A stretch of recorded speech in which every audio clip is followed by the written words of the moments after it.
The Lord be with you. A reading from the Holy Gospel according to John. Glory to you, O Lord.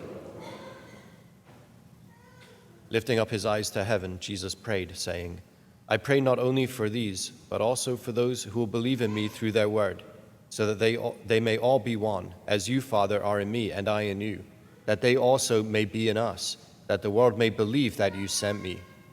And I have given them the glory you gave me, so that they may be one as we are one, I in them and you in me, that they may be brought to perfection as one, that the world may know that you sent me, and that you loved them even as you loved me. Father, they are your gift to me. I wish that where I am, they also may be with me, that they may see my glory that you gave me, because you loved me before the foundation of the world. Righteous Father, the world also does not know you, but I know you, and they know that you sent me. I made known to them your name, and I will make it known, that the love with which you loved me may be in them, and I in them. The Gospel of the Lord. Praise to you, Lord Jesus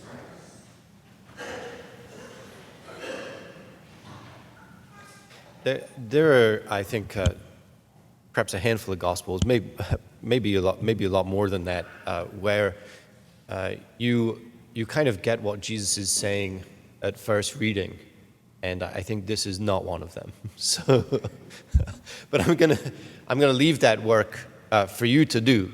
You have to read the passage and see just how he is working his way through.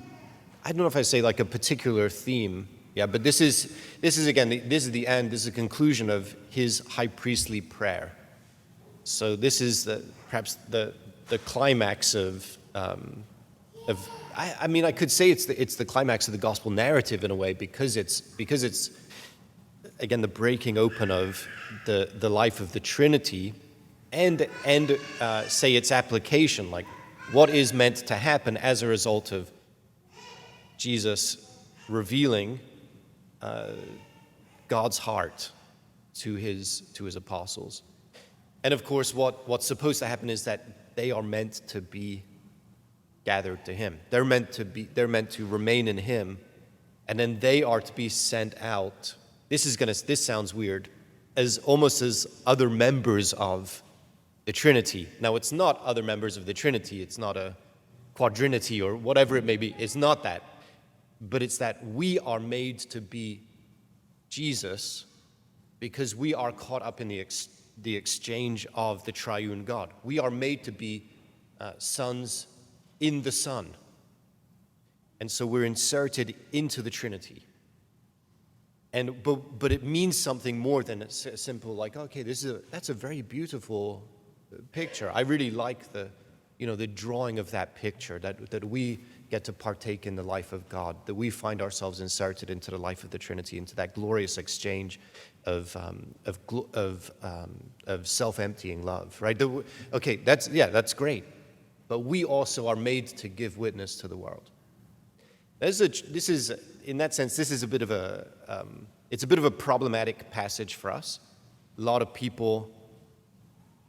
Yeah, he's good. I was like, Joseph can have free reign of the church. It doesn't matter to me. It does, it's his church. So, and he's got a great patron. So I don't think he's not gonna get into too much trouble. But yeah, the passage gives us a bit of, it's a little bit problematic for us because we realize there's so many divisions in the body of Christ.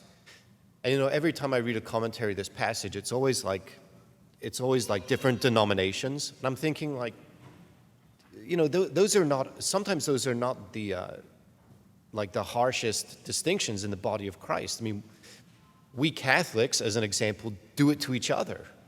We have enough divisions in ourselves. I mean, and I think the reality is that culturally, we're made to be each a church in himself. So the fact that there's this disunity, or like this I don't even know how to say that, disunifying force, or there's a scattering force in our midst and pushing us apart or pulling us apart. We should understand that from the beginning, and then we have to think, okay, but I'm made to give witness to the world. And not only me, but we together corporately are meant to give witness to the world. The unity of God and the unity of his plan and purpose, right? So there is a coherent narrative, and I'm presenting it. I'm living it, I'm living in it, and I'm presenting it. And before this spins off into, theological Ethereum, I think it's better to say something like this.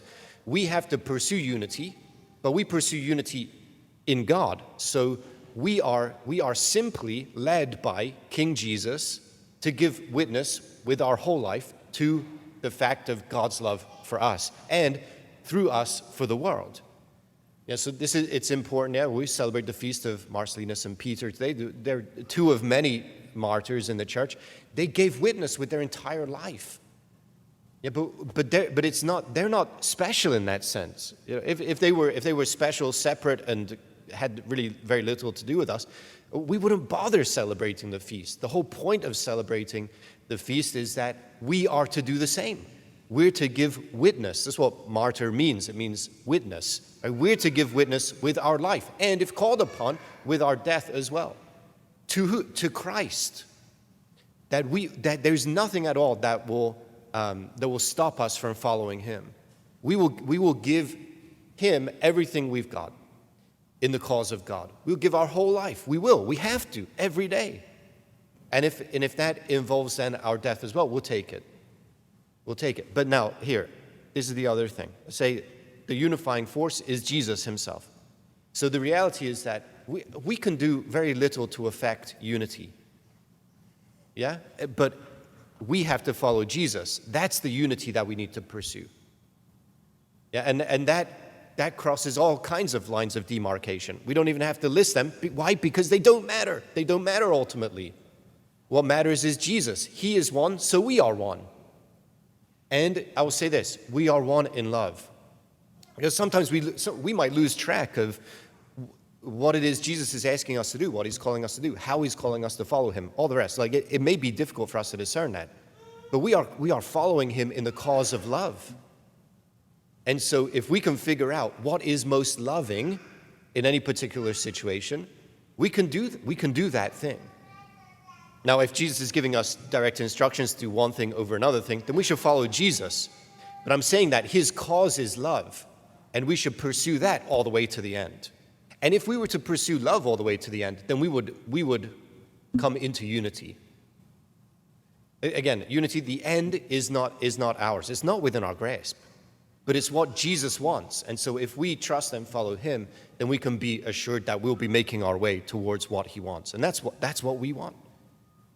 And today, yes, right, we wear red because we have to give everything in the cause. Jesus has called us, Jesus has called us to be his holy people. We're called apart from others. Get used to it. Yeah, you're weird, you're different. Okay, yeah, you know you're weird. Right. We're called apart from the world in order to serve the world, in order to go into the world and love the world into life. We're called apart, we're called and we're equipped to give everything in the cause, to give everything trusting and following Jesus, to give everything in the cause of love. And today, we renew our dedication here at the altar. We're sent out to do precisely that, to love the world back to life.